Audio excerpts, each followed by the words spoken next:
দক্ষিণবঙ্গের ঝাড়গ্রামে প্রায় 1000 একর জমির ওপর বেঙ্গল সাফারির আদলে একটি আধুনিক জু ও টাইগার সাফারি পার্ক গড়ে তোলার পরিকল্পনার কথা জানালেন রাজ্যের বনমন্ত্রী মনোজ রাও। বুধবার শিলিগুড়ি বেঙ্গল সাফারি পরিদর্শনে এসে তিনি এই ঘোষণা করেন। বনমন্ত্রী জানান, ঝাড়গ্রামের নতুন সাফারি পার্কে প্রয়োজনীয় বাঘসহ অন্যান্য বন্যপ্রাণী শিলিগুড়ি বেঙ্গল সাফারি থেকে সরবরাহ করা হবে।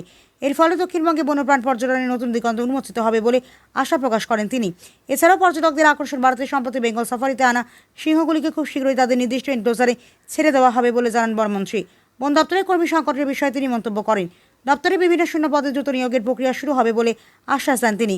ঝাড়গ্রামে প্রস্তাবিত এই প্রকল্প বাস্তবায়িত হলে রাজ্যের পর্যটন ও বন্যপ্রাণ সংরক্ষণ উভয় ক্ষেত্রে তা গুরুত্বপূর্ণ ভূমিকা পালন করবে বলে মনে করা হচ্ছে।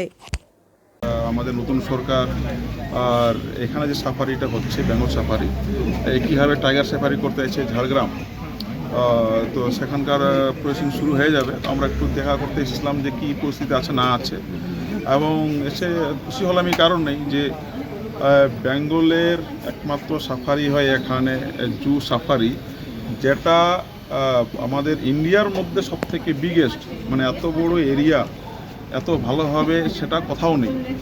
কিন্তু আমাদের যে কোনো কারণে হোক সেটা প্রচারে আনা হয়নি। তো প্রথমেই সবাইকে আবেদন করব যে সবাই যে আপনারা আসুন, এই সাফারি উপভোগ করুন।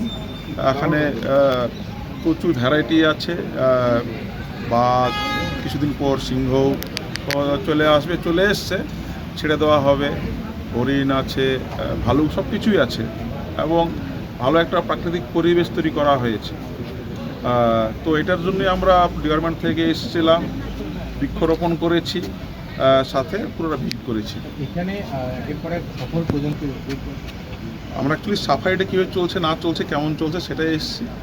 ব্রিডিং সেন্টার নিয়ে কোনো আলোচনা হয়নি, তবে সেটা আমরা অবশ্যই করব। এখান থেকে সফল ব্রিডিং হচ্ছে বলে বিভিন্ন জায়গায়, ভারতবর্ষের বিভিন্ন জায়গায় যাচ্ছে। পরবর্তীতে যে টাইগার সাফারি হবে ঝাড়গ্রামে, এখান থেকেই আমরা নেব। এগুলো এক্সচেঞ্জ হতেই থাকে। তো একটা রুটিন চেক আপ, আর কিছু নয়। আমাদের মিটিংও ছিল, পরিদর্শনও হয়ে গেল, বৃক্ষরোপণও হয়ে গেল। একটু ত্রুটি নজরে কিছু কিছু আছে, সেটা খোলসা করার দরকার নেই। আমরা আবার আরও ভালো করে করতে চাইছি। সেক্ষেত্রে আপনার সকলের সহযোগিতা কাম্য। সবাই আপনারা আসুন,